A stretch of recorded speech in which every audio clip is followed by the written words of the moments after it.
Mesdames, Mesdemoiselles, Messieurs, bonjour, très bon réveil à vous tous, excellente matinée en notre compagnie. Je suis très heureuse encore une fois de vous accompagner comme tous les lundis matins avec notre équipe du lundi. Vous les connaissez, vous êtes habitués à les retrouver. Jawdet Gessouma, bonjour. Bonjour. Comment ça va? Ça va. Dans la rubrique agenda et surtout donc les nouvelles. Ouais. J'aime bien le nom, l'intitulé de la rubrique.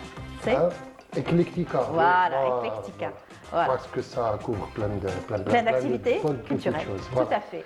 Bienvenue encore. Et Samira, comme Bonjour. chaque lundi, dimanche et vendredi, Et elle est parmi nous.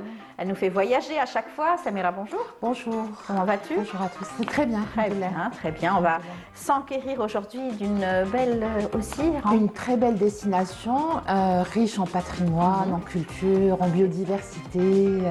Le Mrire. Brille, tout Elle à brille. fait. Et dans un moment, on va le découvrir. Et puis, on aura aussi à parler donc de l'actualité, surtout du temps qui fait.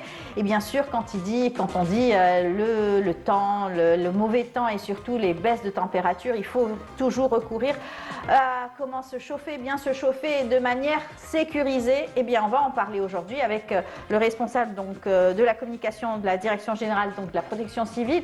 Il viendra nous parler des dangers du monoxyde de carbone, bien sûr.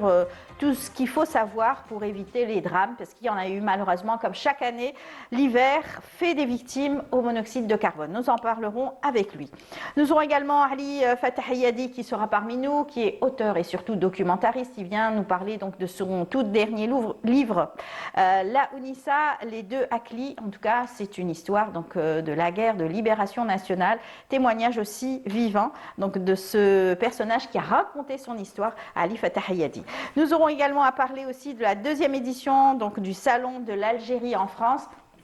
Ça va réunir donc plusieurs acteurs qui font la diversité et surtout qui parlent donc, de l'Algérie à travers son patrimoine et son savoir-faire. Il sera là pour nous en parler en détail. Voilà, c'est tout le programme qu'on a choisi pour vous ce matin. Restez avec nous, on va se retrouver dans un tout petit moment juste après avoir apprécié cette belle chanson Khmous ou Khmous Salik Ya Bladi. Oui. نحبك.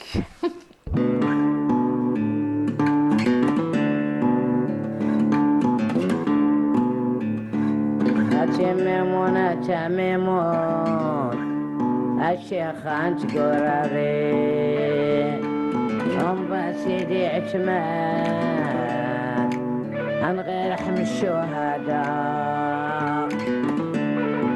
عن غير حضر بالزين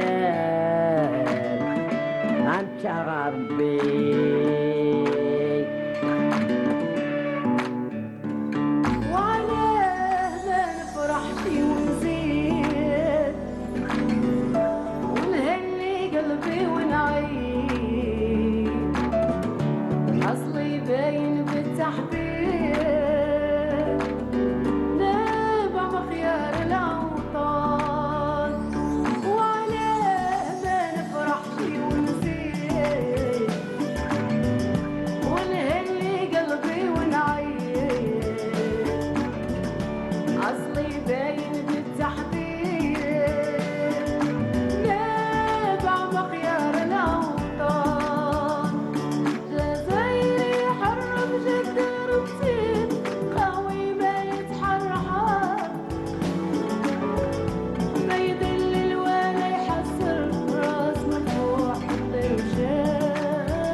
للغير العجاب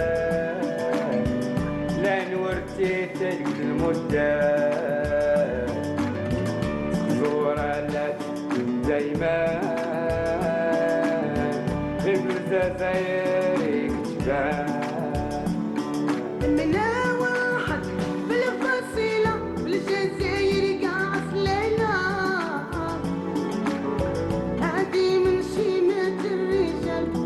أمازيغ شاوي وعرفان من هوا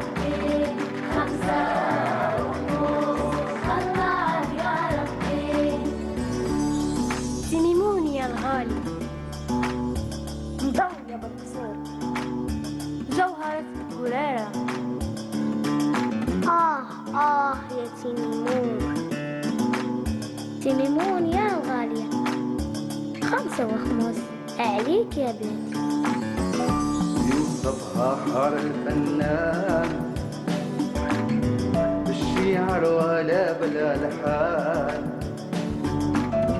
عرصة بالريشة حيران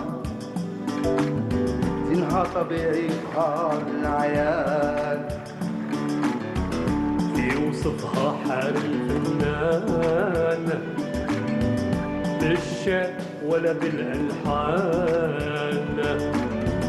الرسام بالريشة حيران زينها طبيعي يظهر العيان لون اخضر وابيض صافي نجمة ولا الحمر وافي ديما يرفرف ما هو خافي.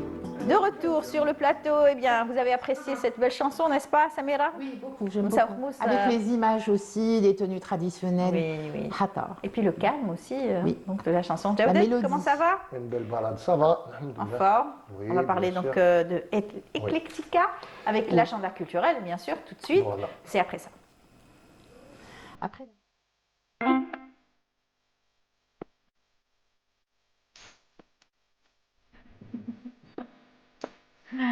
Samira, tu posais la question si tu étais en forme. Oui, Ouais, après, ça va. On est toujours en forme quand on Quand se il retrouve. pleut, C'est pas une question, c'est une constatation. hein. Oui. Voilà, merci. On est toujours en forme. Donc, on commence déjà l'émission avant le début de l'émission. On commence en coulisses déjà. Pendant, après, Voilà, avec toute l'actualité, avec tout ça. les commentaires de notre très cher Samira. Samira, qui a toujours un beau mot à Ajouter. C'est une bonne belle chose. Ouais, Voilà, bien c'est sûr. la pêche, c'est Alors, bien, ça ce qui fait nous plaisir. réunit ce matin, alors, tu as voulu commencer par Parler une revue, donc un une site revue, la électronique. sortie d'une plus, revue. plus exactement, voilà, c'est un site électronique, donc la revue Cinémathèque qui sera bientôt mise en ligne. Oui.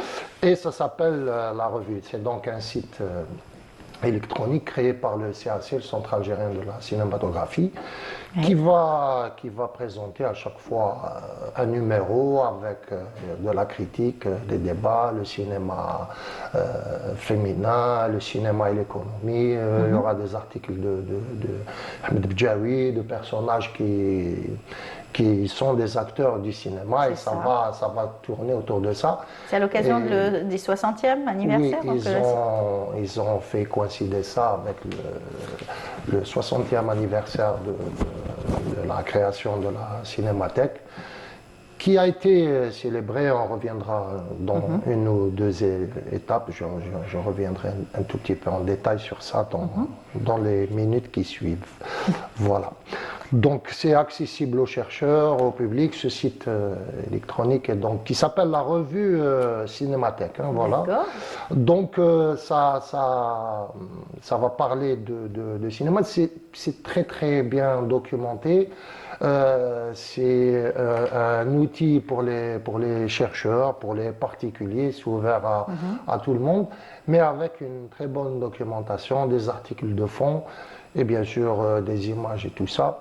Parce que pour les cinquantenaires, il y a 10 ans de la Cinémathèque, il y a eu tout un travail qui a été fait de documentation, où ils ont réuni, il y avait le collectionneur Abdelhakim Mziani, Ah oui, qui avait fait tout un corpus sur les affiches, sur des notes de films et tout ça, et ça a fait l'objet d'un livre, d'une sorte de catalogue, entre guillemets, de catalogue raisonné, et donc qui devient aujourd'hui un outil de recherche, puisqu'on a quasiment le livre.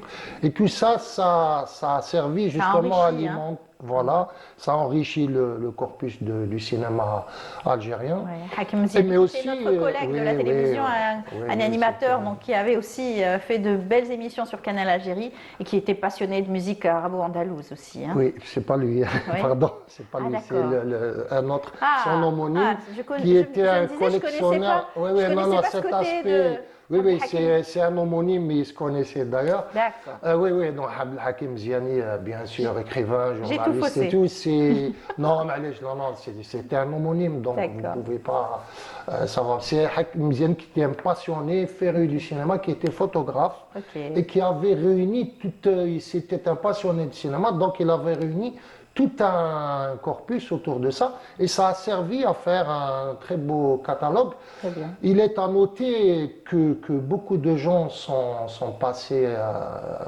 par la cinémathèque, des artistes. Je citerai Allah yarhamou, Arzqi Larbi qui a fait beaucoup d'affiches pour les cycles différents, cycle du cinéma tchèque, cycle du cinéma italien. Il y avait le Sémillon Momo qui faisait des débats terrible, c'était un spectacle dans la salle, Oui. il y avait des films de Samban Ousmane, tout ça, et lui il venait, il faisait des remarques, mais lancinantes, il avait des observations fantastiques, et bien sûr l'intellectuel, il y avait... Kamal Dahan aussi. Kamal Dahan Dahan. qui a été bercé par les films de la Cinémathèque, c'est pour Oui, ça. oui, Il a choisi il est ce devenu métier, d'ailleurs cinéaste pour ça. Enfin, grâce à ça, et voilà, beaucoup de gens. Omar Wahid aussi. Omar Wahid qui faisait la musique aussi, Khadra qui était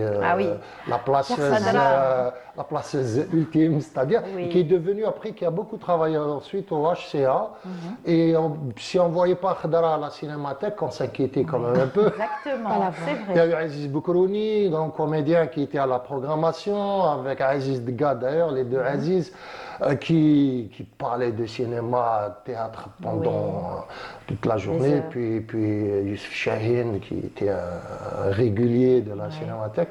Il y a eu dernièrement, d'ailleurs, jusqu'à pas très longtemps, Gad El-Maleh, qui avait vraiment fait ses premières armes en Algérie. Ils étaient tout le temps là au théâtre, qu'on le connaissait, ils se déplaçaient un peu partout. C'est vraiment un très beau moment. Ouais. Donc, et puis, oui. On va continuer. Et on va continuer. Donc, si je vous dis Fouqsour ou Ayet Ya Mansour, c'est de qui il s'agit? C'est Mira. Tu me l'as dit tout à l'heure et j'ai déjà oublié. Je sais pas. En tout cas, j'adore. C'est les devinettes. Oui. Donc, c'est le coq. Le C'est le coq. coq, tout simplement. Et donc ça vient d'une espèce d'ouvrage. J'ai fait ça, une découverte. C'est vraiment un coup de cœur de Benani Halima que j'ai rencontré au cours de... Parce que je donne des formations pour les professeurs qui sont amenés à être conseillers culturels. Donc on a cette formation et je rencontre cette personne et elle a fait un livre vraiment savoureux. Donc elle avait fait le Mtoul Shabiya, elle a réuni 480 adages populaires. Elle vient de Sidi Abd, pas très loin de Tissem Silt.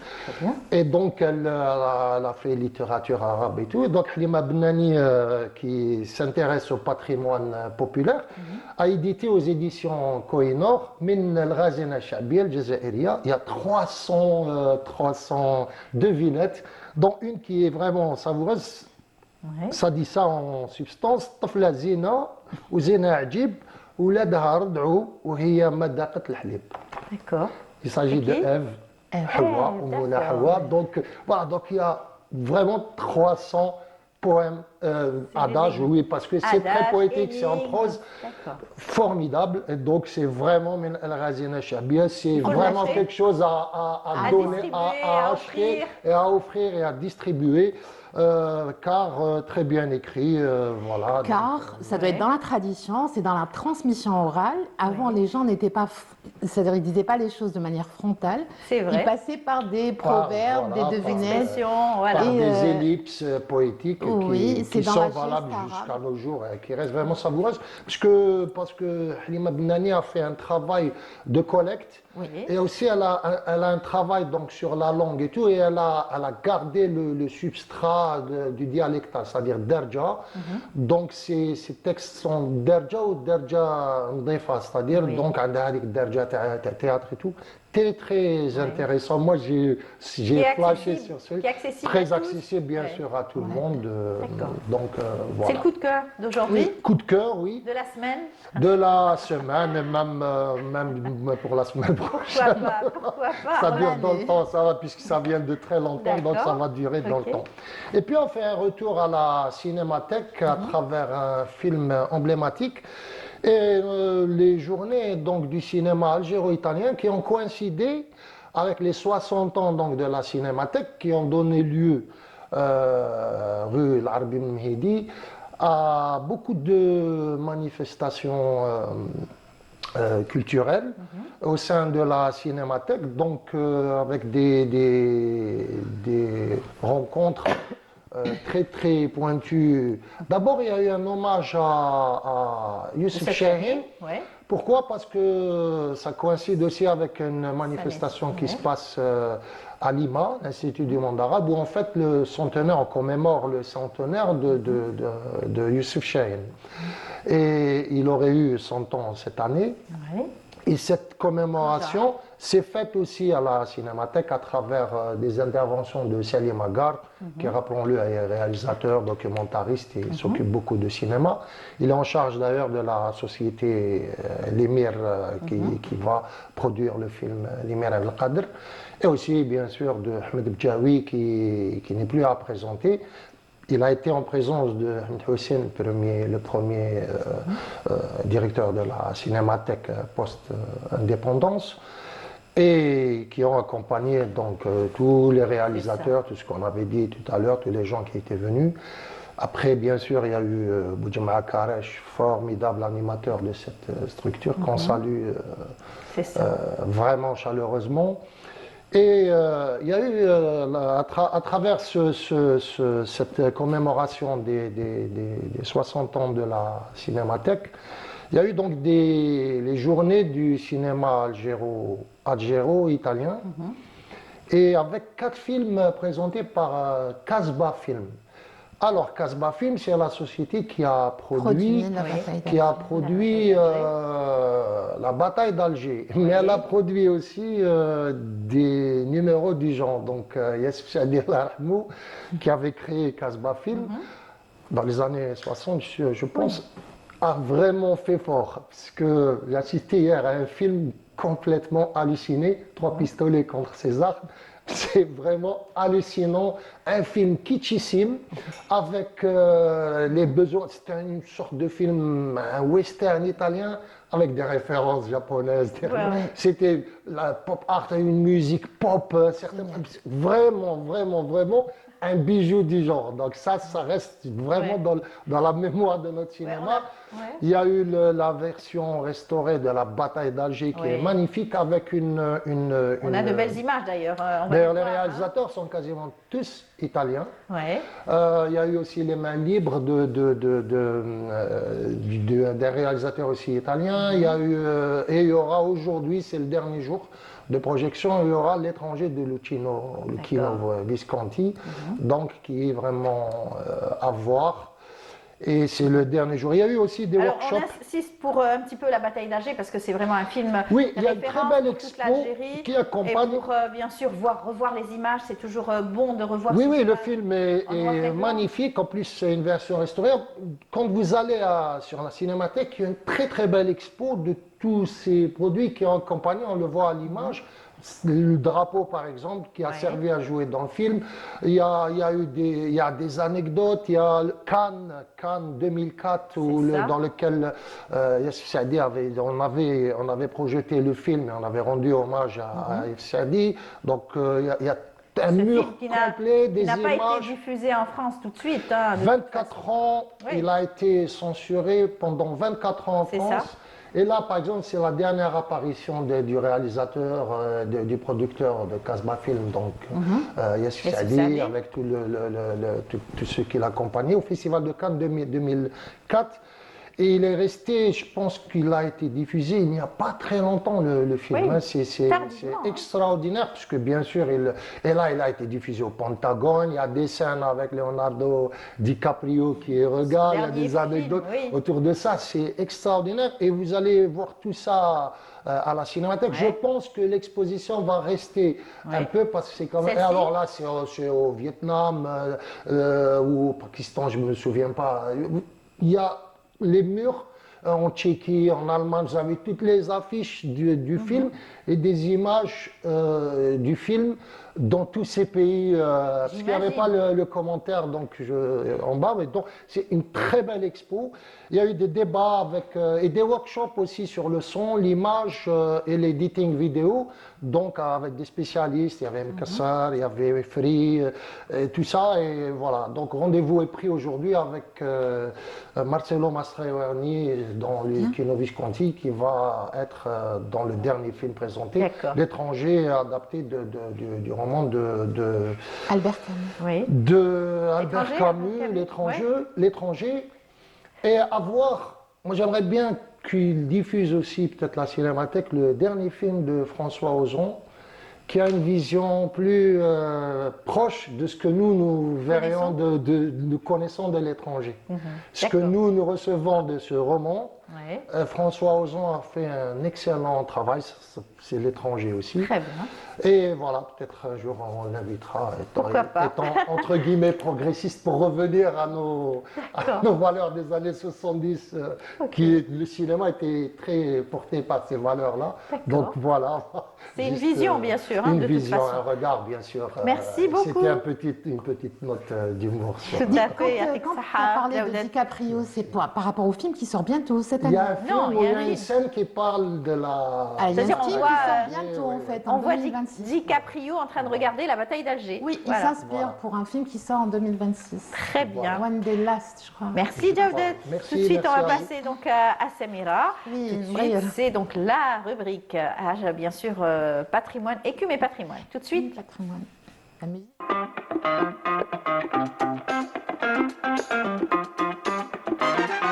Je suis.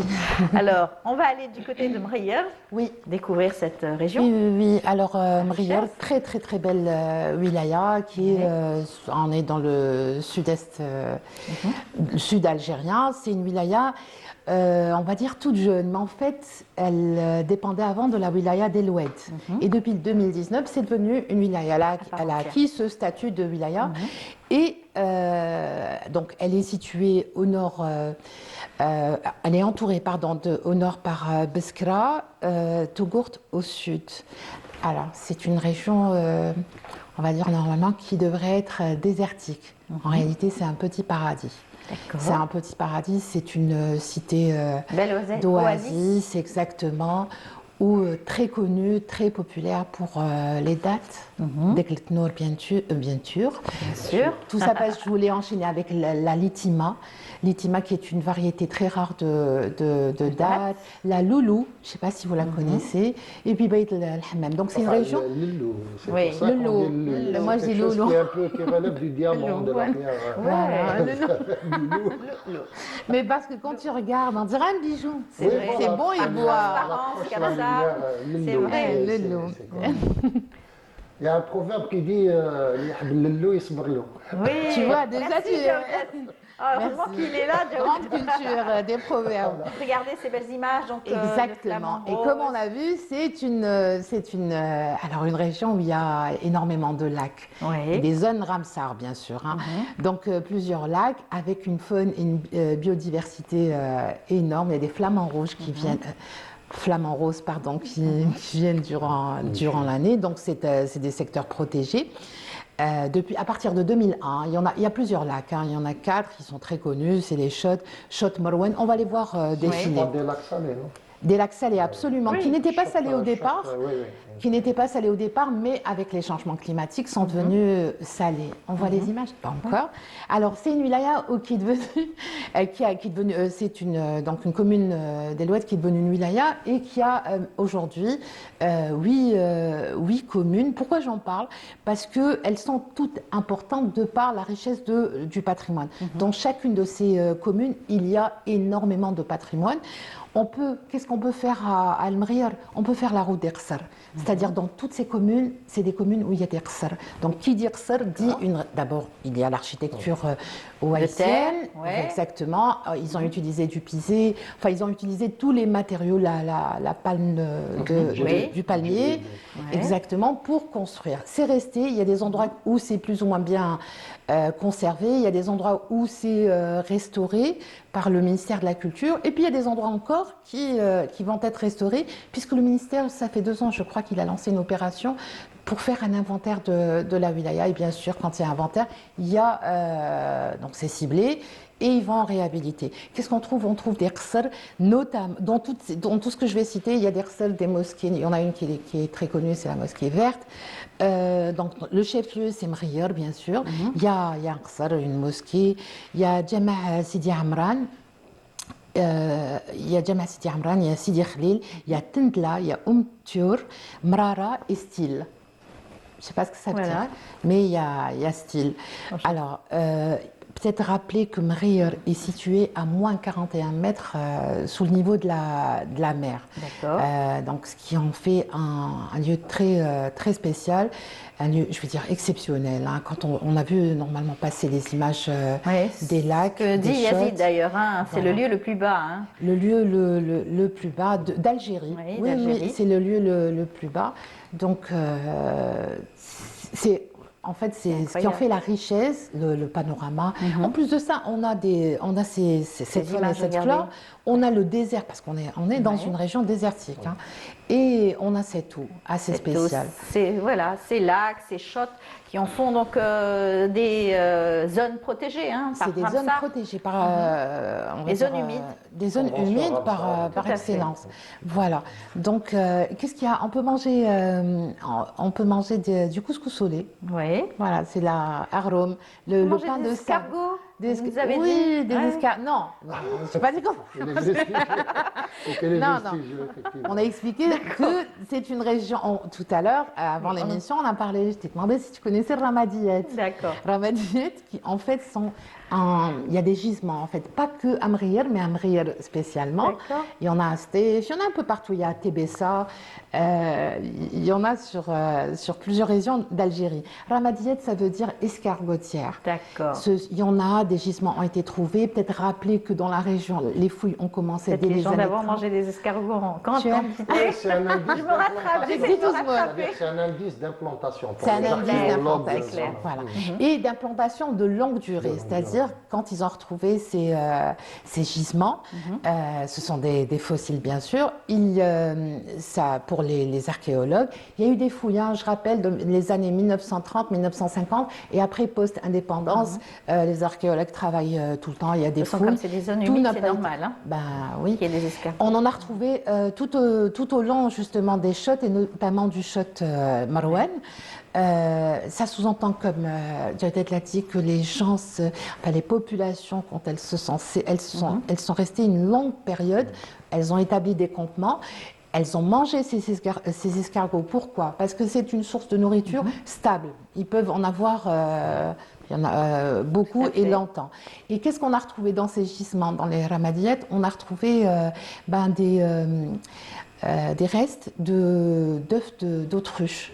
On rappelle que la région, c'était une région, c'était la savane, donc il y avait des rhinocéros, des éléphants antiques. Donc ils ont retrouvé ce genre de choses qui sont entre les musées de Ouargla, le musée, on oublie très souvent, mais le musée du Bardo, c'est le musée national de la préhistoire. Donc ils ont énormément de choses à leur niveau. Ils ont une exposition justement sur ces objets, ces vestiges exactement. Toute l'année, on peut la visiter. C'est donc la salle des expositions. Et avec ces restes d'autruche, qu'est-ce qu'on a retrouvé? On a trouvé des décorations. c'est-à-dire qu'ils les utilisaient, les œufs d'autruche, comme un récipient Oui. pour boire de l'eau, en fait. Voilà. C'est C'était ça qui a été résistant, c'est retrouvé. résistant de toute façon, l'œuf de la coquille. Donc, d'œuf de truche, très Ben résistant. oui, c'est pas les œufs au Et chocolat. ça a résisté aussi au temps, hein, donc ça Ça a résisté prouve. au temps parce que, oui, exactement, il y a une chronologie de civilisation. On rappelle que c'est des régions qui ont connu de nombreuses civilisations, bien sûr. Les Zénètes, les Rostomides, les Ottomans sont passés par là. Et bien sûr, tout ça est dans les vestiges. Il y a aussi la présence humaine, elle a été en fait documentée, authentifiée depuis alors, il y a deux périodes. La première, c'est la paléotique, et c'est moins de 40 000 ans. Tout ça, on le sait. Pourquoi? Parce que énormément d'objets ont été retrouvés et on va dire de grandes technologies pour l'époque. Si je dois citer l'outillage par exemple lithique, c'est les silex. Les silex, tu sais, avec un prolongement. Oui. Et ça veut dire déjà qu'ils savaient que c'est comme C'est une un rabèche, outil. oui, fait. un outil pour qu'ils ont utilisé dans leur quotidien.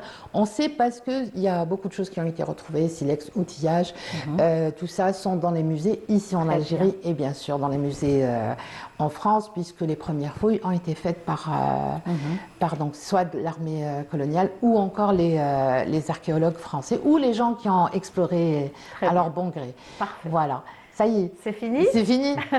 Sauf s'il y a une dernière. Il y a beaucoup d'artisanat, Ouais. alors juste pour rappeler, ils Ouais. sont spécialisés dans la vannerie. On a vu, ils ont énormément de fantasia. Enfin, c'est une très belle destination à découvrir et ça mérite le déplacement et surtout la découverte, la route d'Ersour à découvrir avec la tradition et puis l'hospitalité de la région. Elle est Et on connue. y mange bien Voilà, la on y mange très doubara. bien. Couscous, arroz, La doubara la aussi. doubara aussi, exactement. Traditionnelle. Il y a les influences de toute la région, c'est-à-dire les traditions de Tougourt. On peut dire aussi des influences culturelles de la confrérie Tidjania qui est implantée à Témassine, avec tout ce qui accompagne comme une région soufie hein, pour la plupart. Et puis toutes les traditions culinaires et autres, fait. Et autres, traditionnelles de la région de Beskra. Merci pour Et ce beau Eloued. voyage. Merci. Tout à fait. Allez Et à Mriyur, c'est pas très loin. Voilà, c'est pas très très Non, loin. c'est pas Donc très ça loin. va. Merci beaucoup Samira. Amel. On se retrouvera peut-être donc vendredi, Inch'Allah. Inch'Allah. Ouais. Et en tout cas, Allez, on peut-être. te dit- Inch'Allah. Voilà, parce qu'on a Tu une veux. émission spéciale ce mercredi. Inch'Allah Donc, aussi. on n'oublie pas de rappeler aussi nos téléspectateurs de nous suivre sur Canal Algérie. De toute façon, on fera l'annonce. Inch'Allah. Merci encore une fois, Jaoudet. À lundi prochain. À lundi prochain. Voilà, Samira aussi. À lundi prochain. Voilà. On continue. Je vous invite tout de suite à suivre ce reportage signé Linda Teboul qui nous fait découvrir une belle exposition de peinture au niveau de la galerie Asla. On se retrouve juste après.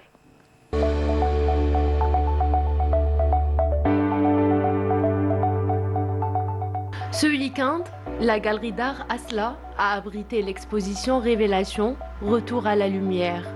Une exposition signée par le jeune artiste plasticien Abdelbasset Bouchlagm. Je travaillais depuis toujours sur des collections privées, sur des commandes et tout. Et je voulais exposer pour revenir, pour revoir mon public. Et j'ai eu l'idée de cette exposition. J'ai essayé de rassembler un peu de tout ce qui m'intéressait d'Algérie, ses tenues, son histoire, sa beauté. La toile derrière moi, c'est Alger, Alger, Shahal Nhabha, les paroles de Lili Boniche de Alger. C'est une toile composée c'est une œuvre composée de 3 toiles qui représentent la ville d'Alger. C'est sa splendeur, sa grandeur et tout, mais aussi ça porte beaucoup de signes. J'ai fait dedans une composition d'éléments qui ont relation avec la ville, avec ses traditions, son histoire, comme Zilli, Tchamsa.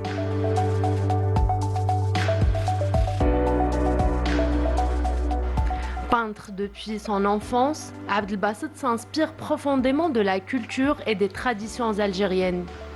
Sur les murs de la galerie, les visiteurs découvrent des femmes algériennes, figures centrales de son travail, symboles de force, d'identité et d'élégance.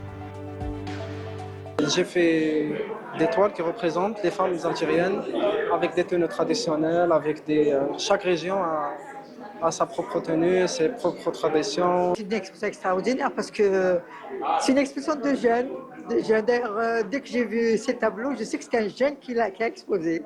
Donc ça me rappelle un peu le numérique. Hein. Il a le genre numérique parce que moi je fais déjà du numérique. Donc il travaille entre le traditionnel et le moderne. Et il relate un peu les mouvements quotidiens des personnes qui mêlent les Chaouis, les Touaregs et tout.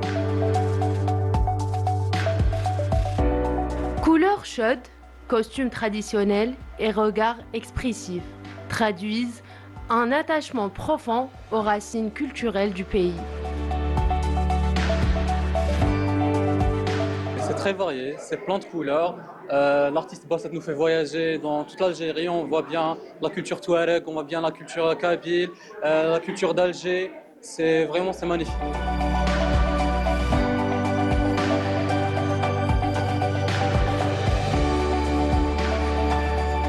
Chaque tableau raconte une histoire, porte une mémoire et invite le public à redécouvrir l'Algérie à travers le regard d'un jeune artiste engagé dans la valorisation de son identité.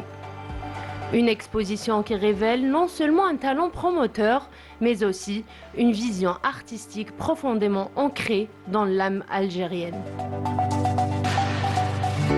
D'accord, ça, Colonisation française de de retour sur notre plateau, on a déjà commencé le débat. Monsieur Ali Fatahiyadi, bonjour. Bonjour. Comment ça va? Très bien, merci. Très bien, on a déjà commencé à parler d'histoire et de tout ce que vous avez réalisé, fait. On vous connaît à travers donc, la télévision algérienne, documentariste. Vous avez toujours traité donc, de documentaires d'histoire, de la guerre de libération nationale et surtout des témoins que vous avez pu approcher, qui vous ont raconté des tas de choses concernant leur vécu, leur souffrance. C'est cela. Tout à fait, oui. Je vais commencer par le dernier livre qui fait 5 tomes et qui s'appelle Du documentaire historique au livre. Oui. Et donc c'est à travers tous les documentaires que j'ai réalisés, dont beaucoup sont passés à Canal Algérie, à la télévision algérienne bien sûr, et donc c'est à travers tous ces documentaires, et j'en ai jusqu'à maintenant 187 documentaires sur l'histoire. Une centaine de documentaires. Et ce livre, donc, qui est du documentaire historique au livre, la colonisation française en Algérie de 1832 à 1962. Oui. Et c'est avec tous les témoignages, beaucoup sont partis, ils ne sont plus de ce monde,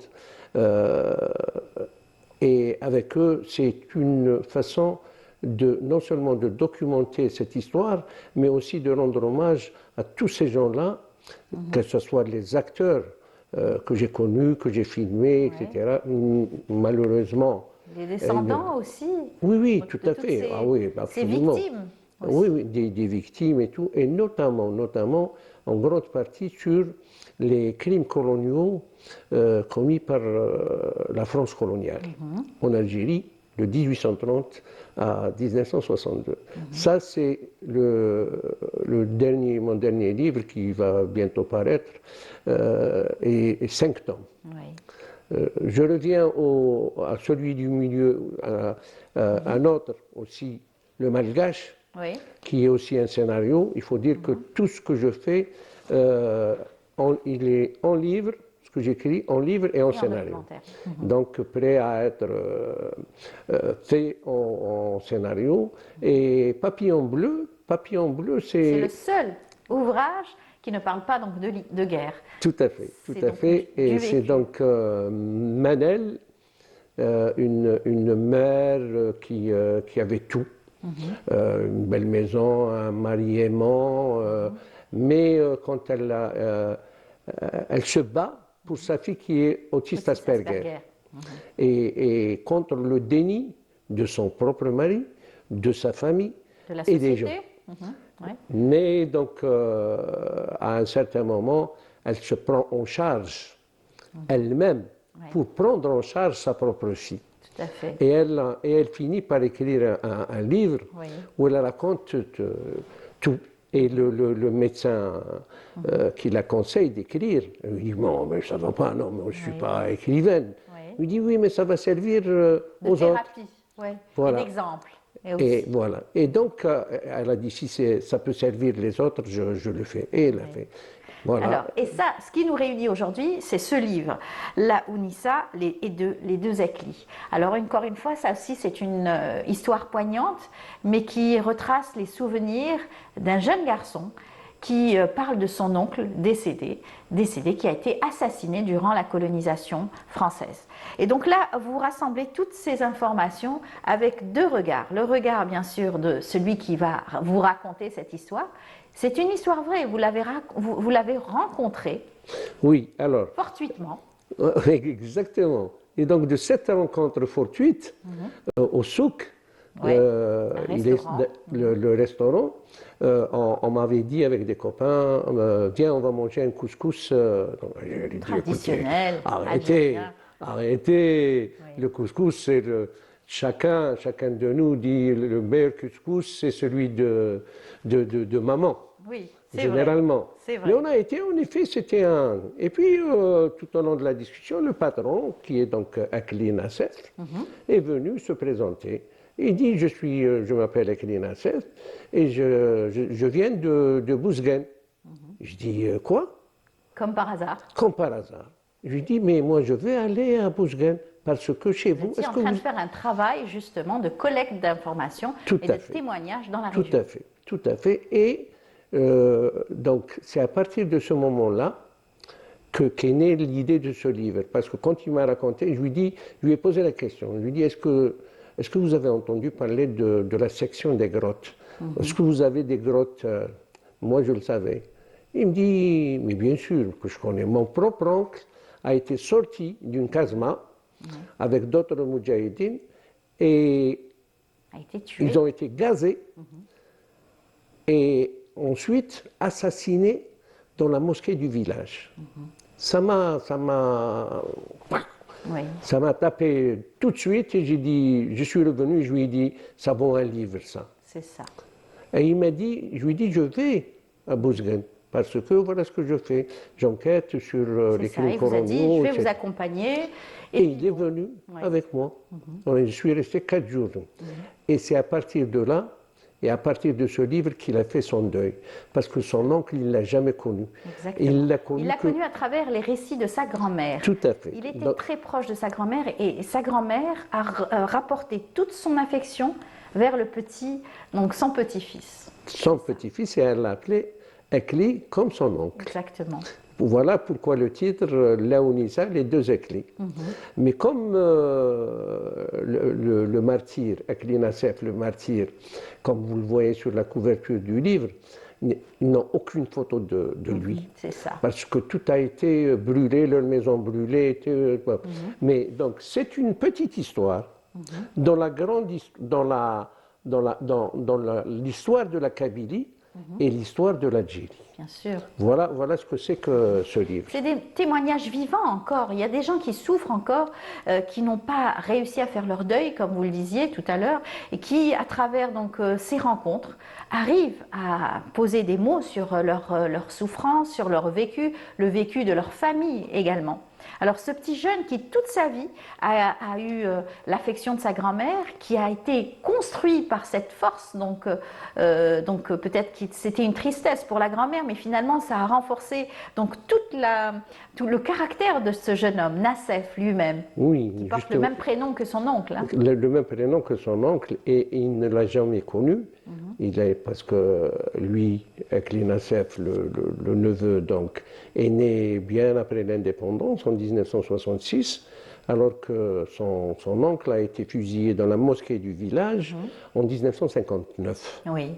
Et donc, j'ai rencontré des gens qui ont connu. Et je vous assure, d'ailleurs, dans le livre, il y a des photos. Il y a une stèle, d'ailleurs, qui porte les noms donc, de toutes ces victimes. Hein. Qui s'appelle Akli Nassef. Oui. Et donc, j'en ai fait aussi un scénario. Hein, un scénario qui s'appelle Le Burnous d'Ekli.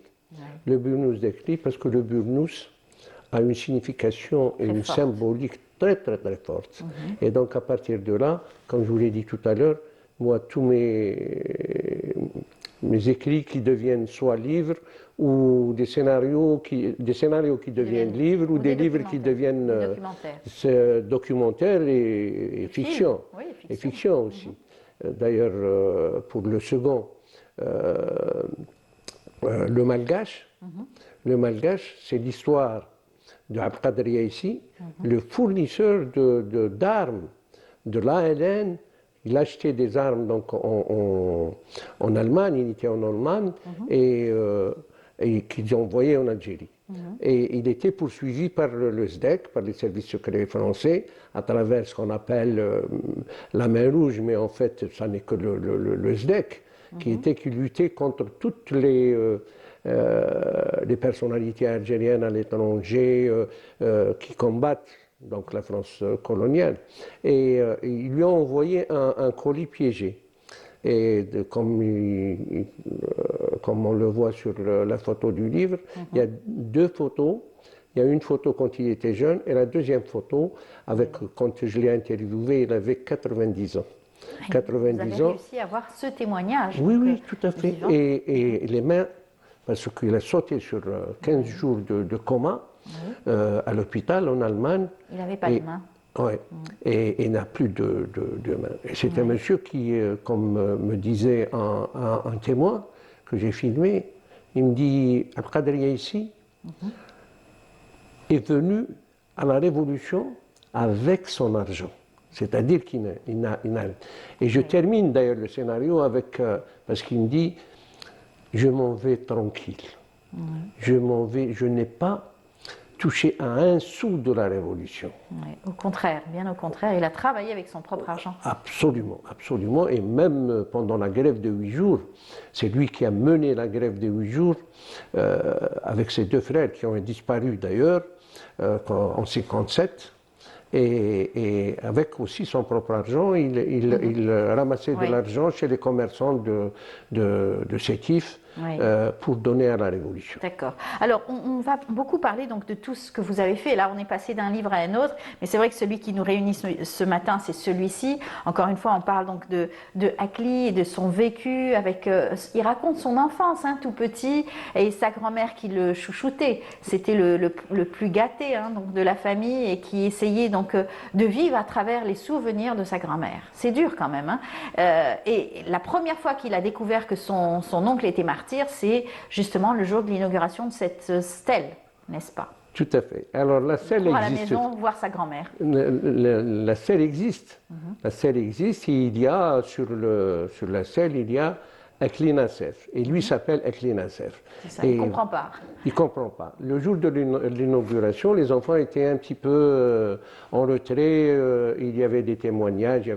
C'est la fête, quoi. C'est la fête au village. Et donc, pour l'inauguration de cette stèle, quand tout le monde est parti, les enfants ont couru pour voir. Et lui... Son camarade, il dit, il y a le même nom. Il lui dit, Akli, regarde, il s'appelle comme toi, Akli Nassef, Akli Nassef. Et là, il raconte lui-même, il dit comment que, c'est-à-dire, j'ai recueilli ces impressions que j'ai mises dans... il avait 10 ans. C'est ça. Et il dit que je n'oublierai jamais, il se souvient de ce jour, en 1973, à quelle heure, quand il a très précis dans sa mémoire. Oui, tout à fait. Et puis, sa main qui caressait le marbre et qui touchait, et comme le nom de Akli Nasser, c'est son propre nom et prénom. C'est ça. Mais c'est celui de son oncle. Voilà. Et là, il y a eu comme un truc qui l'a boosté, qui l'a pris de l'intérieur pour lui faire savoir qui il était. Et est-ce qu'il était digne, c'est surtout ça, de son oncle martyr. Toute sa vie, il a dû porter justement ce Exactement. Et il n'a fait son deuil qu'à Bouzgan, parce que dans le livre, il y a le témoignage de... Et là aussi, c'est extraordinaire. Tout à fait. Et il a couru vers sa grand-mère, et c'est là que sa grand-mère a commencé à pleurer en lui racontant l'histoire de son oncle. Alors, il a voulu garder les valeurs que lui a enseignées sa grand-mère, ses parents, bien sûr, avoir des valeurs donc, de générosité, de partage, un bon garçon.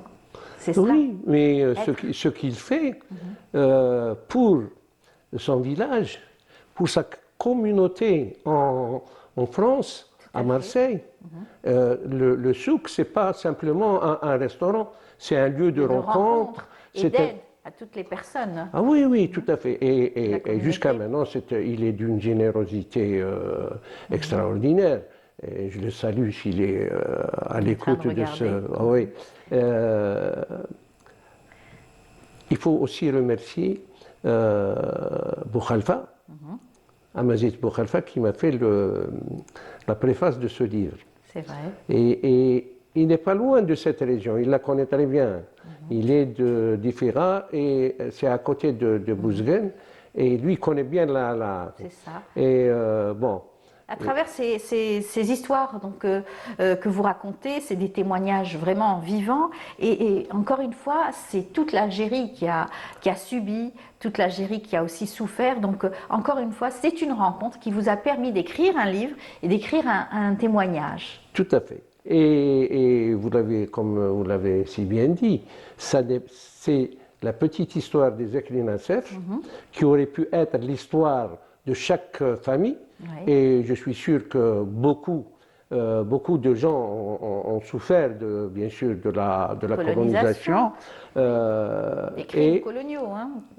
Et tous les crimes coloniaux, dont un très grave. C'est-à-dire que la France coloniale, l'armée française de l'époque, utilisait de 1956 à 1962 des gaz qui sont interdits par la Convention de Genève. C'est ça. Et c'est ça qui est donc, et en plus, c'est un double crime. Un crime colonial, parce qu'on utilise des gaz et on tue des combattants algériens, et un crime religieux, parce que il assassine 2 personnes dans la mosquée, à l'intérieur de la mosquée. Et on sait combien les Algériens sont proches de la religion, d'une façon pratique et morale. Et ça, c'est un... C'est criminel, encore une fois. Ouais, tout à fait. Vous avez cité les gaz, on n'oublie pas aussi la Rouat, la région de la Rouat, qui a souffert aussi, en 1852, aussi, de ce crime contre toute la population. La Rouat qui a failli être rasée carrément. 3/4 de la population a été assassinée. Ouais. Et il y a maintenant... Il y a des associations. Il y a une association en France, il y a une association en Algérie qui réclame, qui crie haut et fort ce crime-là. Dénoncer déjà et faire connaître les crimes coloniaux. Tout à fait, tout à fait. Et ils sont nombreux. Les enfumades du Dahra, vous étiez aussi un des premiers à faire aussi ce documentaire avec des témoignages vivants, très poignants. Ah oui, maintenant, avec le Hadja Zohra, en 1845, les enfumades du Dahra, parce qu'il n'y avait pas... c'est-à-dire que celles qui ont été documentées, c'est uniquement celles de Nkmariya, à côté de Mostaganem, où j'ai interviewé le Hadja Zohra qui avait... Je pense à cette époque, 100 ans. Oui, à l'époque. À l'époque. Mais elle avait Alzheimer. Alors je leur ai dit, appelez-moi n'importe. Si elle reprend, c'est-à-dire si elle commence à se souvenir, appelez-moi, je viens. Et c'est comme ça que j'ai eu son témoignage. Et ce témoignage-là, parce que elle est rentrée dans les grottes. Elle est rentrée avec son grand-père. Et elle raconte, et elle se souvient même de la poésie populaire de l'époque. Je me rappelle de cela aussi. Voilà. Et c'est extraordinaire. C'est un témoignage qui... et tout cela a été donc rapporté à travers vos documentaires et vous continuez toujours à vous intéresser à l'histoire avec encore une fois des témoins. Vous arrivez à en trouver aujourd'hui encore ? Pas autant. Pas autant, mais je me base beaucoup plus. Mon dernier documentaire, d'ailleurs. Sur les livres, sur des écrits, sur. Oui, alors, comme l'a dit Ahmed Boujaoui la dernière fois, Ali nous surprend toujours avec des sujets dont on ne connaît pas du tout Et notamment, par exemple, ce dernier documentaire que j'ai fait, qui s'appelle Les prisonniers algériens de l'île Sainte-Marguerite. Oui, Moi, je me rappelle, vous en aviez parlé sur ce Ouais. plateau aussi. Ouais, donc c'est un film, c'est-à-dire que bon, quand on l'aborde, on va dire bon, que Il faut aller bien loin pour aller chercher tout encore une à fois, fait. des témoignages. Et des témoignages, il n'en existe plus parce que ça s'est passé de 1843 avec l'arrestation de la Smala de l'émirat de Kader. Et c'est les premiers qui ont été donc emmenés vers. Les gens parlent beaucoup L'île plus de la Marguerite. Nouvelle-Calédonie. Voilà, c'est plus connu à Voilà. travers le documentaire Que de l'île Sainte-Marguerite qui est en face de Cannes et dans lequel il y a un fort prison où il y avait, tout le monde ne connaît pas l'histoire des Algériens qui ont été retenus là-bas, qui sont toujours sous terre dans le cimetière musulman de l'île, mais parle beaucoup plus du masque de fer. Oui. Le masque de fer que tout le monde connaît à travers Exactement, la fiction aussi. de la fiction et tout, etc. Mais il a véritablement existé et il était prisonnier dans ce même lieu.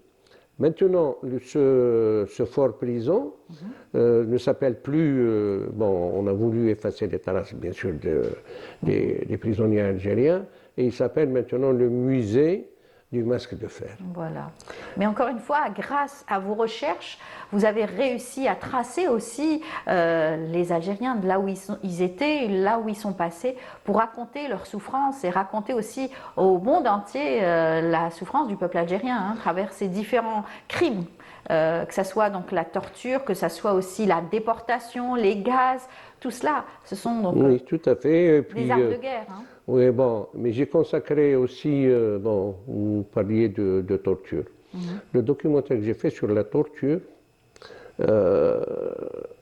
une fois bon, en France, heureusement qu'il y a Canal Algérie qui est une fenêtre ouverte vers le monde aussi. Et j'ai remarqué aussi qu'à un certain moment, quand je suis en tournage en France, dans des familles, pour des témoignages et tout, il y a toujours Canal Algérie qui est... C'est-à-dire, c'est comme si c'était une ambiance. Et les gens suivent. Regarde les programmes, regarde bien sûr vos documentaires et les documentaires oui, tout qui à passent fait. sur l'Algérie. C'est comme ça que combien de fois ça m'a servi de passer avec vous à Canal Algérie et tout, etc. Mais vous, je ne sais pas, je vous connais, mais je ne sais pas où... Je ne sais pas, je ne sais pas. Mais ça m'a servi pour avoir, par exemple, quand j'ai fait, par exemple, l'histoire de la Fédération de France du FLN, et puis vous vous en souvenez, le 17 octobre, j'en ai fait 2 sur le 17 octobre, et un notamment... Enrico Mattei aussi. Enrico Mattei, c'est aussi l'histoire d'Enrico Mattei. Je vous termine par rapport à la jeune fille que j'ai c'est-à-dire aidée grâce à mon documentaire et grâce à d'autres gens qui ont pu, une fille de 14 ans, alors que les fillettes de son âge de 14 ans jouaient encore à la marraine, alors qu'elle a bravé l'autorité parentale pour aller le 17 octobre manifester directement de l'école avec son corps. Oui. Et elle a été jetée à la Seine. Oui, la pauvre. Et on l'a retrouvée un mois après, et son père qui a combattu le nazisme pour le compte de la France. Tout à fait, comme beaucoup d'Algériens. Hein. Comme beaucoup d'Algériens, comme beaucoup de tirailleurs. On appelait la chair à canon, hein, C'était celle-là. C'est les Nord-Africains. Il faut dire que 25 000 Algériens ne sont jamais revenus chez eux.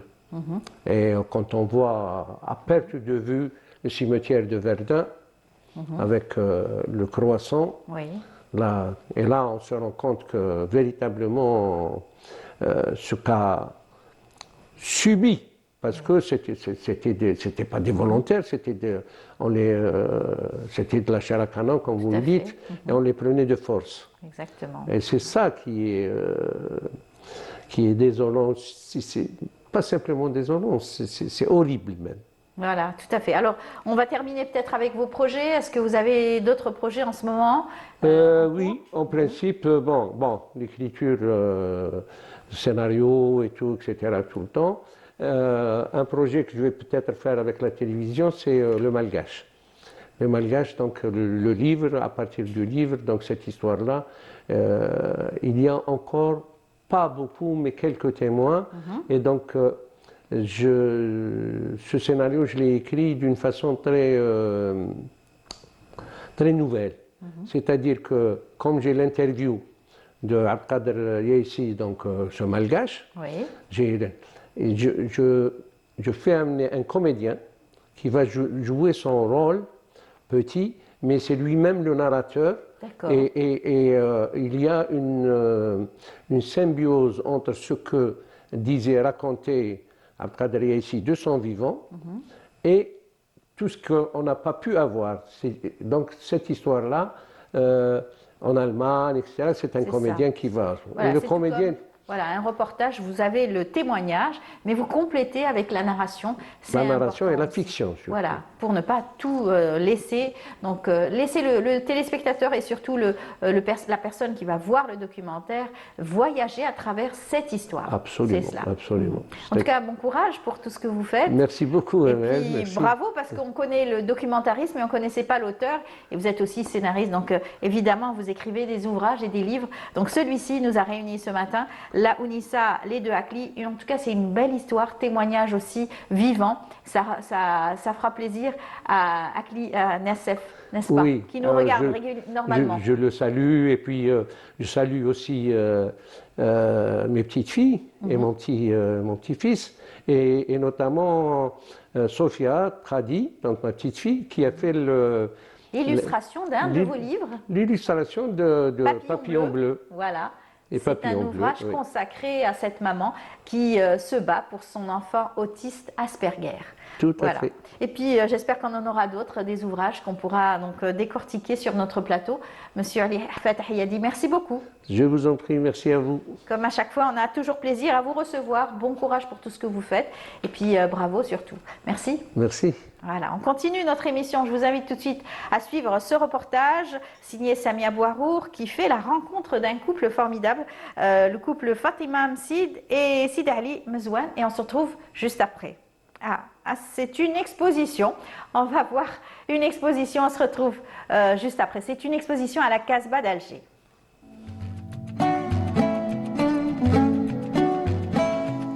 Elle ne chante pas, elle capture.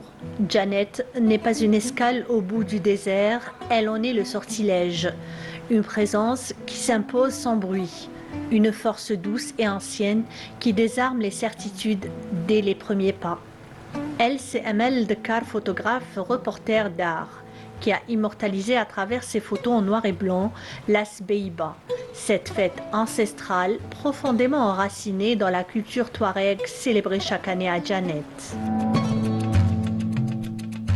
J'ai commencé la photo en argentique, donc la pellicule, la chambre noire, et c'est pour ça que j'ai un grand amour pour la photo en noir et blanc. Voilà. Je voulais faire Janet mais en bivouac, et là j'ai découvert je ne sais pas comment vous expliquer parce que là j'ai toujours c'est énorme, c'est très beau, c'est indescriptif. J'ai côtoyé les nomades, je dis pas que j'ai vécu avec eux, dans chaque séjour, je passe voir les nomades et discuter avec eux et passer un moment avec eux et j'ai appris beaucoup de choses. Voilà. J'ai appris la patience, j'ai appris à être plus calme dans mes décisions et beaucoup de choses. Amel Dekar explore des techniques photographiques variées pour souligner l'émotion, les lumières et les gestes créatifs des modèles. Je trouve cette exposition vraiment magnifique. Donc ça retrace très bien l'histoire et je trouve donc les œuvres vraiment magnifiques, exceptionnelles.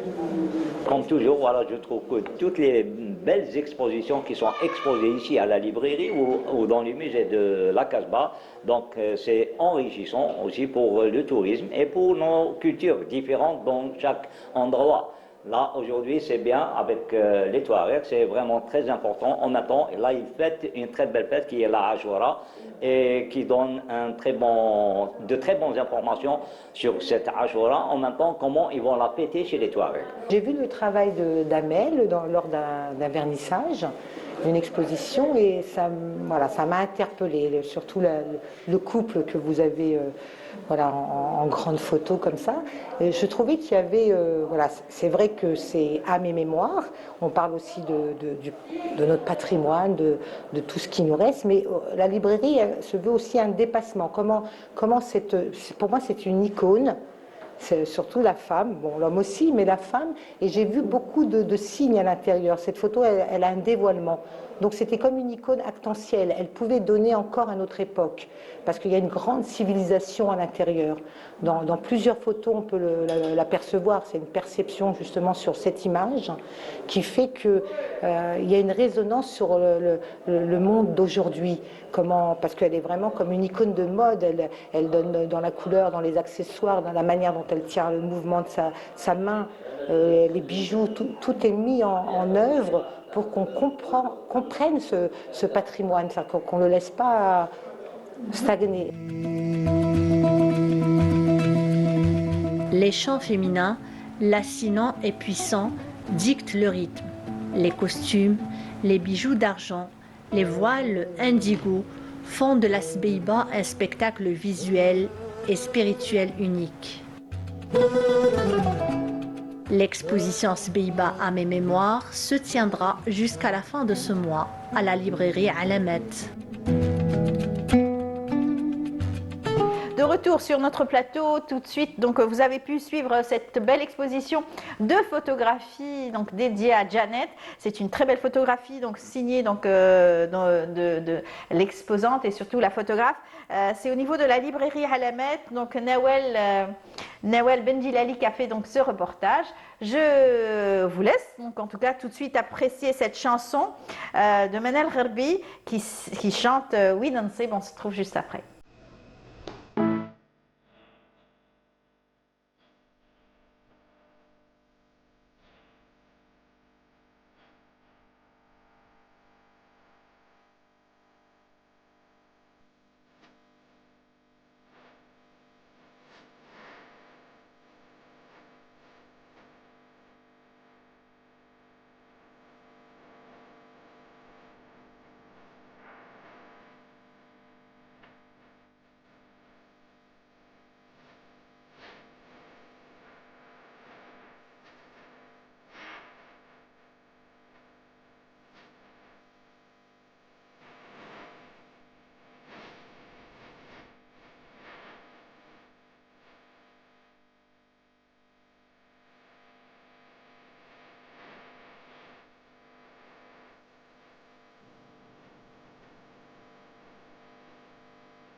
De retour sur notre plateau et on accueille notre invité, notre dernier invité en tout cas.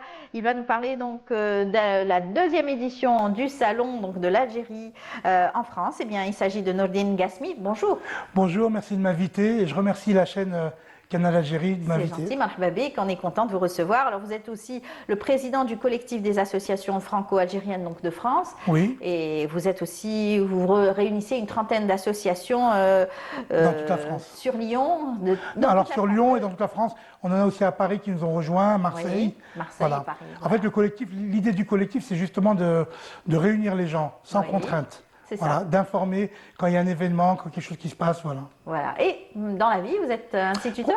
Oui, je suis professeur de maths sciences au lycée professionnel. Voilà. Et puis, vous avez donc depuis l'année dernière organisé cette première édition de ce salon, un salon qui réunit énormément donc d'Algériens dans différents secteurs. Alors l'année dernière, vous avez pu enregistrer 20 000 visiteurs. Oui, à peu près un peu plus de 20 000 visiteurs sur 4 000 mètres carrés. Oui. C'était vraiment, c'est la première fois. Hein, c'est la première fois qu'à Lyon il se passait un événement comme ça. Des gens sont venus de Paris, de Strasbourg, vraiment de toute la France. Et ça a été un moment de communion vraiment terrible. Terrible. Alors, beaucoup d'Algériens se sont retrouvés. Il y a eu peut-être probablement des rencontres qui se sont faites, des contrats aussi, pourquoi Exactement. pas. Surtout, vous touchez un petit peu à tous les secteurs. Cette année, vous vous attendez un petit peu plus, puisque vous avez même plus élargi votre lieu. Donc, vous avez 15 000 mètres carrés, voilà, c'est ça? On est passé à 15 000 mètres carrés. C'est énorme. Ben en fait, on essaie de retenir les leçons de la première édition. Oui. Donc la première édition, on était sur 4 000 mètres carrés, il y avait 4 heures d'attente. Dimanche, on a dû ouvrir à guichet fermé, c'est-à-dire qu'on ne pouvait pas accepter les visiteurs. Donc cette fois-ci, on a fait 15 000 mètres carrés. Ouais, voilà, ça va être encore plus large. Alors cette photo de cette montgolfière algérienne, on la connaît bien. Ah oui. Celui qui la possède est un Algérien fier de l'être et qui sillonne un petit peu l'Algérie et même voilà. En fait, on s'est retrouvés très rapidement, on s'est connus au téléphone. Oui. Et on avait eu cette première idée de me faire au Groupama Stadium. Ça nous a été refusé parce qu'ils n'ont pas l'habitude. Et je ne sais pas, par contre, cette fois-ci à LDLC, on a l'autorisation et donc, Inch'Allah, il va y avoir cette belle montgolfière qui va indiquer comme un totem à toutes les personnes qui roulent en voiture, voilà où se trouve le centre d'Algérie. Voilà, pour ceux qui ne vont pas reconnaître les lieux, bien que normalement c'est facile avec un GPS, donc ils vont pouvoir voir cette grande montgolfière, ça sera l'identité. Oui. Voilà. Alors c'est une rencontre qui va réunir des professionnels dans différents secteurs. On va peut-être les citer. Très bien, oui. Dans les secteurs surtout. Alors il y a une grosse évolution par rapport à la première. La première c'était un galop d'essai. Ouais. La deuxième, il va y avoir vraiment beaucoup de B2B aussi. Il va y avoir une grosse partie chambre des commerces, de l'industrie, des startups, une partie immobilier parce que vous n'êtes pas sans savoir que ça cartonne en Algérie la céramique. On est concurrentiel et l'Europe pour moi est une belle plateforme. La France est une belle plateforme pour vendre les produits algériens. Et il y aura un côté commerce pour montrer tous les produits. Alors souvent quand on parle de produits algériens, les gens pensent à l'huile, c'est ça, les produits d'alimentation générale, par exemple les pâtes à tartiner qu'on on a pu en avoir. Voilà. Ouais. Et les pâtes à tartiner sont copiées dans le monde entier. D'accord. C'est bon et c'est algérien. D'accord, ok. Avec, c'est vrai, les produits de grande consommation, on va dire. Bien sûr, bien aussi. sûr. Et en fait, il va y avoir aussi les services. Il va y avoir des notaires, des intellectuels, il va y avoir beaucoup de culture.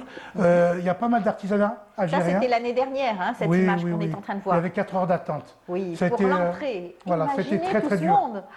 Et la personne là, qui est juste en face, c'est M. Daoudi, c'est de la Confédération du patronat algérien qui m'a pas mal aidé pour réaliser le salon. J'ai eu beaucoup d'aide du côté algérien, des officiels, et ça c'est quelque chose qu'il faut noter. Oui, oui. Et énormément donc d'Algériens ont répondu présent pour représenter l'Algérie avec ses différents produits aussi. Oui, alors il faut savoir que c'est un moment que tout le monde attendait. C'est des années qu'on attendait ça. Moi, j'ai la chance de l'avoir vraiment fait, mais en réalité, c'est inéluctable. Oui. En France, l'Algérie, les Algériens, c'est la plus grosse communauté. Ça, c'est l'affiche. Oui, voilà. Nous sommes la plus grosse communauté en France et en Europe.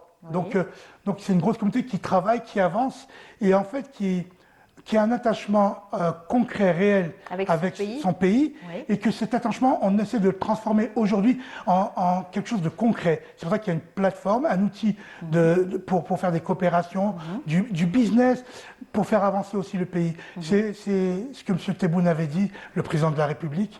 Il a dit, les Algériens à l'étranger sont une force vive, hein, oui. composante essentielle du pays.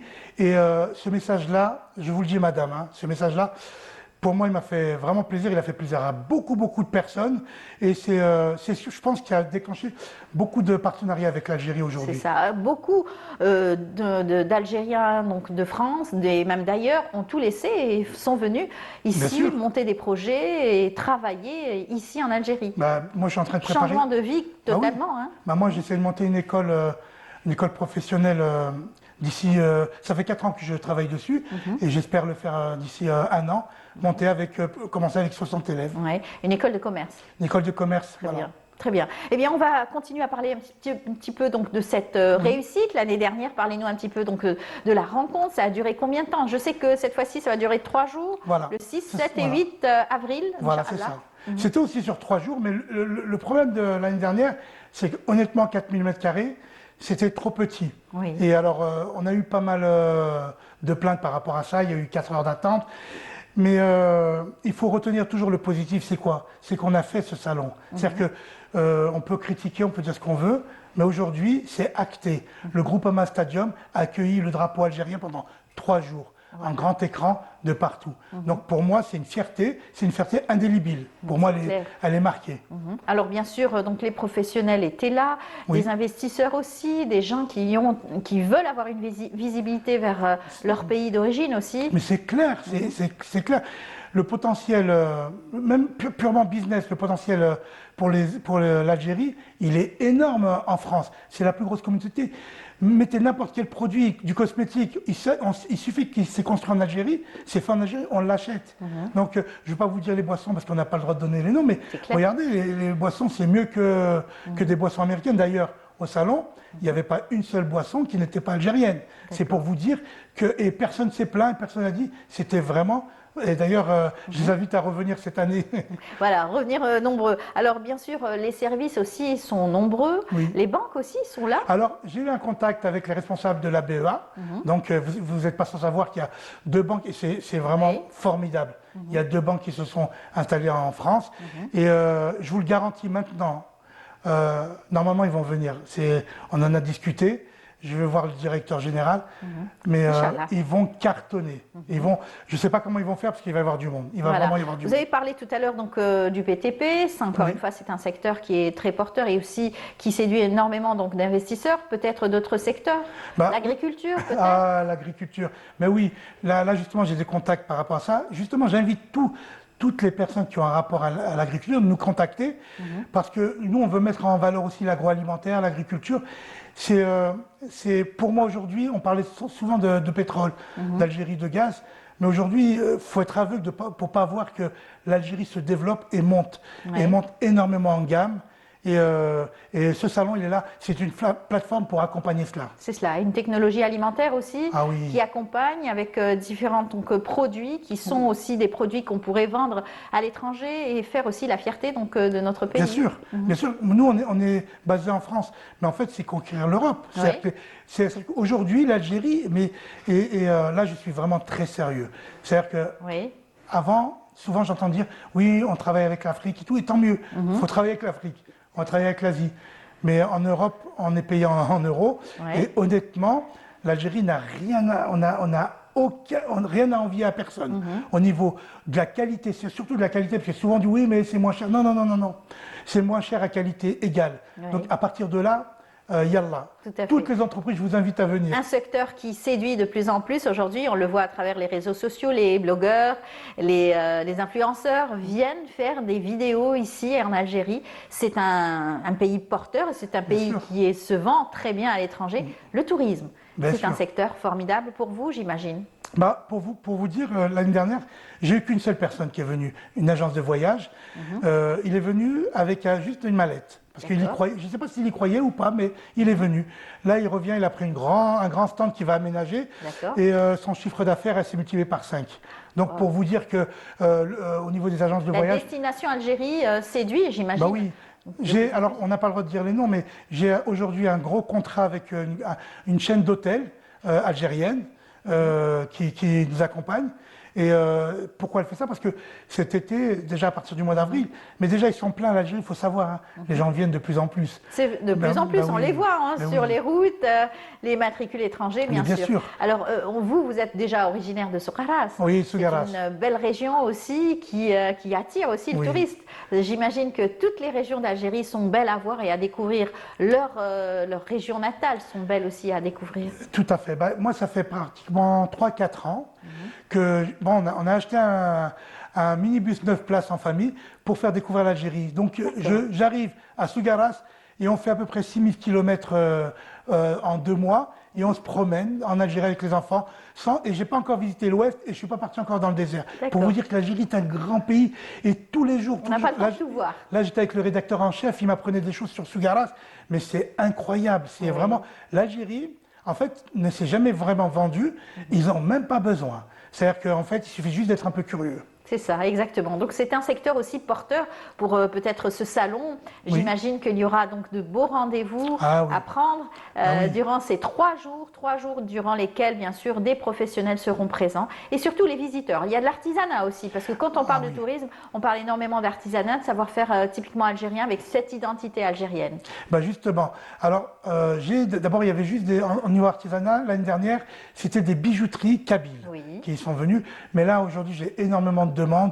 Justement, ils s'inscrivent bijoux du Sud aussi, de partout. Ils s'inscrivent et franchement, je suis vraiment étonné parce qu'il faut savoir que la culture, ça reste le parent pauvre de n'importe quel pays. C'est l'artisanat, c'est vraiment un domaine qui est difficile à monétiser. Par contre, je suis étonné et vraiment ravi que pas mal d'artisans commencent à venir, se sont inscrits. Donc, on va faire découvrir l'Algérie dans tous ses côtés. Oui, tous ses côtés. Alors, bien sûr, vous parliez tout à l'heure d'artisanat et c'est vrai que c'est pas évident pour un artisan de pouvoir vendre ses produits. Ça passe par, bien sûr, des agences, ça passe aussi par des commerciaux qui savent, et des designers, pourquoi pas, qui savent vendre leurs produits. Et il faut aussi faut les accompagner. Tout ce qui est, pour moi, je considère que... Parce que l'artisanat algérien, elle est tellement diverse. Tous les jours, vous avez qu'à aller dans les hôtels, vous voyez tout ce qui se fait. Non, mais il faut vraiment le développer, l'exporter dans le monde. Il faut exporter. L'Algérie, depuis longtemps, à chaque fois en France, il y avait un paradigme. On disait l'Algérie, oui, mais même le couscous, c'est pas eux. En réalité, moi, je voyage beaucoup en Algérie, je viens souvent. Je suis tous les jours étonné, je suis tout le temps surpris. La diversité. Les gens quand je ramène des Français, ils sont choqués de la gentillesse sincère des Algériens. Et moi, c'est un des pays, c'est un pays sur lequel je veux finir ma vie. Donc vraiment, là, ça fait 10 ans que je prépare mon retour en Algérie parce que c'est vraiment ça vous tenait à cœur. Oui. Alors c'est vrai que donc ce salon, vous l'avez dit l'année dernière, donc c'était 4 000 mètres carrés. Cette fois-ci c'est 150, c'est 15 000. 15 000 mètres carrés. 15 000 mètres carrés, avec j'imagine plus de stands, plus donc de participants. Qu'est-ce qui a changé le plus pour cette édition? Grâce à la première édition, maintenant des personnes qui travaillent dans l'immobilier nous font confiance, des personnes qui travaillent dans le bâtiment, des industriels nous font confiance, alors que la première édition, honnêtement, c'était un peu dur. Là, on a 230 stands et on les invite. Cette année, vous avez un plus, vous avez une visibilité, c'est-à-dire que les gens vous connaissent, ils ont vu ce que vous avez pu réaliser pour la première édition. Vous avez fait un reportage, et d'ailleurs, j'étais vraiment ravi parce que le premier reportage télévisé, c'est Canal Algérie qui l'a fait. Et on était vraiment étonnés, on était tous fiers et contents. Parce que ça voudrait dire que vous nous donnez la visibilité en Algérie.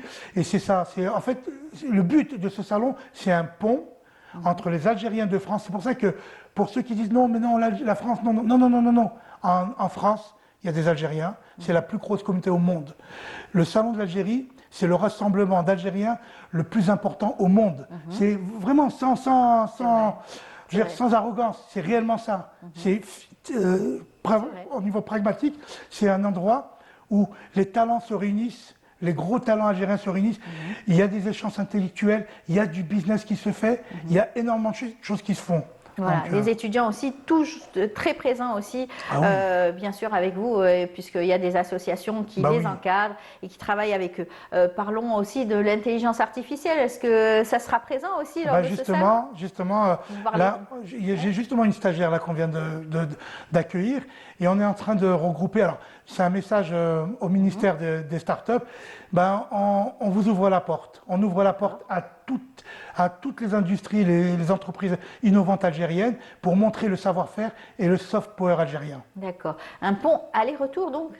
Ah oui, le pont, il est aller-retour. Un pont, c'est ce que c'est. Un pont, c'est aller-retour, madame. D'accord. C'est-à-dire que les Algériens, il faut qu'aujourd'hui, pour les 10 prochaines années, qu'un Algérien qui met 2 heures pour aller à Paris, eh ben, il prend ces 2 heures, il vient à Alger, par exemple, à Annaba ou Sougaras. Voilà, par exemple. Alors, j'imagine que beaucoup donc d'activités et d'animations seront présents lors de ce salon. Oui, il y aura beaucoup de conférences d'intellectuels, de médecins, de notaires algériens, parce que faut savoir que aujourd'hui, il y a la communauté algérienne de France veut acheter beaucoup au niveau de l'immobilier en Algérie. Oui. Et là, c'est pour ça qu'on a invité des personnes qui ont un trait à ça, pour justement faire des ponts, des passerelles entre, pour donner la confiance aux Algériens de France, ça, et pour venir faciliter investir. aussi. Il faut investir en Algérie, c'est vraiment... Aujourd'hui, on parle de souveraineté du pays, ben, ça commence par l'investissement. Il faut investir en Algérie, acheter en Algérie comme ont fait nos parents. Voilà. Et beaucoup donc de conférences, vous le disiez, Oui. Intéressantes, Voilà. avec différents bords. Oui, et il y aura même des Ça va se passer invités... en matinée, en après-midi? Alors, juste dans toute la journée, pendant 3 jours, ça sera programmé. Alors, on est en plein dans la programmation. Et nous, par rapport à la première édition, on a d'abord mis les thèmes des conférences et ensuite, là, on rajoute les personnes à l'intérieur. D'accord, très bien. Alors on parle donc de ces conférences, on parle aussi en marge, donc l'animation au sein même du salon, avec différents, bien sûr, stands, activités au sein de chaque stand. Alors, vous savez, si on parle d'Algérie, on est obligé de parler de chefs cuisiniers. Oui. On vous laisse la surprise, L'art mais culinaire. il va y avoir des personnes bien connues qui vont venir au salon, des personnes très connues au niveau France et Algérie. Et en fait, il va y avoir énormément d'animations. En fait, on garde ça pour le salon, la surprise. Venez, madame. Venez, vous êtes invité, le canal Algérie est invité à venir. Voilà, très bien. En tout cas, beaucoup d'activités sont présentes avec ces différents acteurs. Vous, avec vous en tant qu'organisateur, Oui. mais aussi toutes les personnes qui sont avec vous, partenaires dans cet événement. Oui, Vous êtes on a énormément de partenaires. Et on peut les citer, il n'y a pas de souci, non? On va peut-être dire que... Alors, on a des si partenaires c'est pas de la institutionnels publicité. algériens Ah, très très bien. Oui. Le but de ce salon, c'est de faire des ponts. Oui. Et ben aujourd'hui, je peux vous garantir qu'avec le salon d'Algérie, il y a des ponts avec l'Algérie, avec des professionnels qui soient dans la presse, à tous les niveaux, qui ont vraiment envie de ça. On a vraiment envie de construire à partir de ça et de réunir les Algériens de France et d'Algérie. Et c'est pour ça que je remercie tous ces partenaires. Je ne veux pas les citer parce que de toute façon, il y en a beaucoup. Ouais. Mais j'étais vraiment agréablement surpris de voir qu'en Algérie, je ne dis pas que la mentalité a changé, mais il a suffi des discours. Vous savez que comme M. Tebboune, le président, vient à l'étranger, il rencontre toujours la communauté algérienne. Oui, toujours. Ça c'est un signe très fort. Pour nous, c'est très très fort, parce que quand vous ne vivez pas au pays, quand vous avez ce genre d'action, et en plus, il ne s'est jamais caché de dire qu'on était une composante essentielle. Importante. Et ben à partir de là, voilà, on n'est plus la diaspora. Très Voilà. bien. Eh bien, en tout cas, dans notre émission, il y a toujours cette rubrique destinée à la communauté établie à l'étranger. Donc, il y a Felav Nour qui travaille sur cette rubrique et à chaque fois, il y a ce contact avec notre communauté. Et d'ailleurs, on vous a retrouvé ce matin et ça sera l'occasion de lancer donc cet événement. Ça sera donc le 6, le 7 et le 8 avril au niveau donc de Lyon. À LDLC Arena Dessine. Voilà, c'est très bien. En tout cas, merci beaucoup d'avoir été parmi nous. Je rappelle, Nourdine Gasmi, vous êtes donc l'organisateur de ce salon. Vous êtes aussi le président du collectif des associations franco-algériennes donc, de France. Merci beaucoup d'avoir été notre Juste invité. un message pour ma femme. Oui, Je allez-y. remercie ma femme qui m'a épaulé, ma famille qui m'ont épaulé depuis 8 ans, qui ont supporté. qui ont supporté les absences pour pouvoir réaliser ce projet. Ben voilà. Eh ben bon courage à Merci, vous Nadia. et à très bientôt. Voilà, c'est fait. Le message est passé. Merci beaucoup à vous tous de nous avoir suivis. Excellente journée et puis bon courage et tous ceux qui ont donc des examens peut-être aujourd'hui. Et puis on vous dit, n'oubliez pas, juste après le Bonjour d'Algérie, il y a l'instant matin avec Mariam Moussaïd. On se retrouve donc dès mercredi, Inch'Allah. Et à très bientôt. Au revoir.